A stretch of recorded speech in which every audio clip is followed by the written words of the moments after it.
From the time the late was brought to Central Police Station to the time the body was found, Mr. Talam was nowhere near the police station. Ladies and gentlemen, from the CCTV footage that was shared yesterday by Citizen TV, new revelations have emerged. A new secrets that were hidden from Kenyans. The CCTV have now showed us that the death of Albert Ojwang was never accidental. It never came as a surprise. It is something that some people within the police system knew that it will happen. And it happened at the exact time which they wanted it to happen. From the time he was arrested to the time he was dying, that time was too short. They would have even killed him along the way. But they decided to bring him to Nairobi just to be seen before they kill him. But three people might be at the center of Ojwang's killing. The first person could be the OCS, the second person could be this James Mukhwana, and the last person in my view will be Eliud Lagat. According to those CCTVs, as they were played yesterday, within 40 minutes, when they enter and when they left Mbagathi, there was nothing serious about rescue of Ojwang. There was nothing emergency there. The police officers knew very well they were carrying a dead person or dead body in their Land Rover. And that is why, number one, they didn't look for an ambulance. Number two, they only came three of them. Number three, they were so reluctant in bringing him in the hospital. It's either he died along the way and they confirmed him dead, because how comes if they were carrying a sick person, would they leave that person on behind the Land Rover and the three of them sit on the front seats? No, that's a serious joke. They knew very well that this was no longer a living human body. They knew this person was dead, and they were just coming to Mbagathi Hospital to seek for medical personnel's approval or confirmation that indeed he has died. And therefore, the report could be written that he was pronounced dead upon arrival, because they were to take him to CITY Mortuary, and that's why they took him to Mbagathi. I think maybe along the way, when they were moving to CITY Mortuary, they thought amongst themselves that let's just go via Mbagathi to seek a doctor's confirmation, then we come back to City Hall to dump that body there. And that is why you could see conflicts of time. The timings that we are being given, there's nothing adding up here. It's just confusion here and there, because they were not well prepared on how to carry out this. Now, let me come back to my suspects on this case. Why do I say Talam? Talam, according to his lawyer, Danson Omari, is saying that he was not at the station. First of all, listen to that. From the time the late was brought to Central Police Station to the time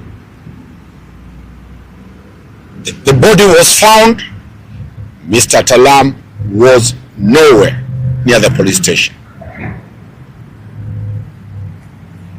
After he was called and told what has happened, he stopped his family engagement. He went back hurriedly, took over the station as the OCS, provided for ensuring that the scene of the crime If at all it was a crime that time, it was not known, the scene is preserved. He ordered for Mr. Ojwang to be rushed to hospital.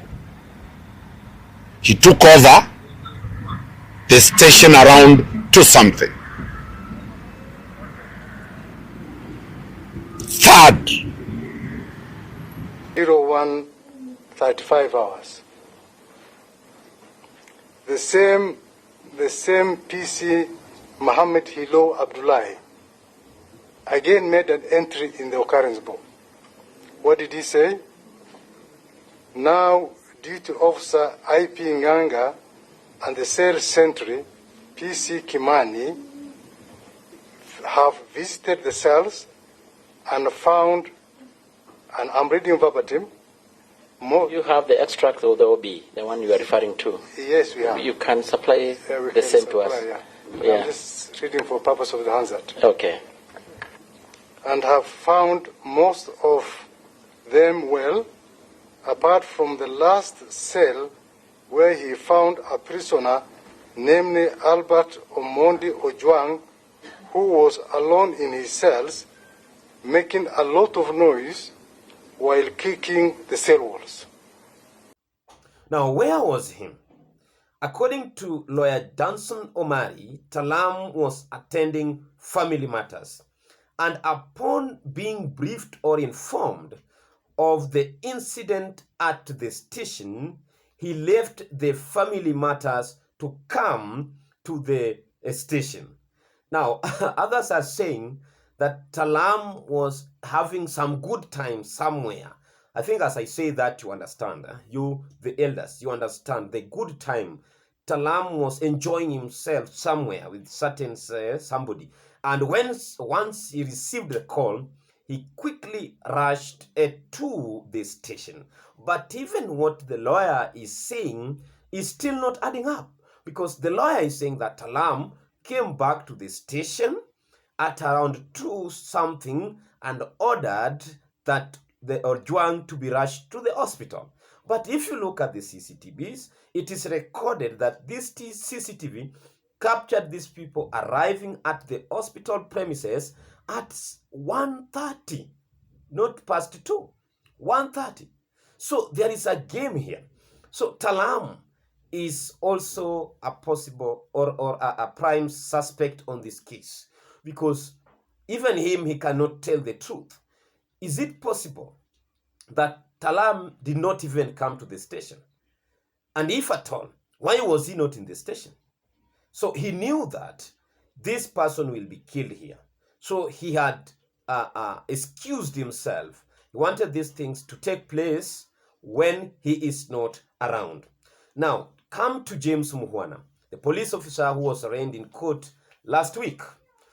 Muhwana, actually, it is said that his duty had ended, and another person, another officer, constable, had taken over the duty. But it is said that the reason why he is being placed at the center of everything, he refused to leave the station even after his duty ended at 6 p.m. Number 2, he did not hand over the cell key to cell sentry. Number 3, Muhwana was seen clearing the cell, including transferring some suspects to other stations or other cells to create room to leave that cell vacant. Why was all this taking place? It is a script which was well written and was now being acted and performed exactly as it was. It was actualized when Ojwang arrived in the police station. The last person whom I also placed was the complainant. The person who complained on this case was the Deputy IG, Eliud Lagat. Why would Lagat go silent on this issue? Why would Lagat not say anything up to now? Why would Lagat not be questioned up to this moment? the moment they leave this person free to charge his duties, he is going to cause more harm than good. And by the time we are finished with investigation, he would have cleared the way for his survival. If Ojwang was booked later midnight, and the report shows that he was brought to Central Police Station at 9:20 something and booked after he was dead, then the OCS, the DIG, and the police officers who are involved knew very well what they were planning to do. Now, the question is, for how long will we wait? The question is, who was the killer of this person? Leave alone the person who ordered. Who exactly killed this person? That once we get the killer, we will get the perpetrator and the organizer. Now, let me come to the CCTV person. It is said that when the investigators arrived at the Central Police Station, there was some interferences with the CCTV connection at the Central Police Station. It is said that the CCTV cable, power cable, was not connected to the socket. And once it was connected, there was nothing to be seen or between that time. Now, I believe this person did not delete the CCTVs. The power cable was disconnected so that it don't record or capture anything between the time Ojwang arrived and the time Ojwang left till tomorrow morning. So there is no evidence to be extracted or to be retrieved from the CCTV cameras. But now, thank God, Mbagathi Hospital has given us the confession of what happened from 1:30. We are now aware where the body was at that time.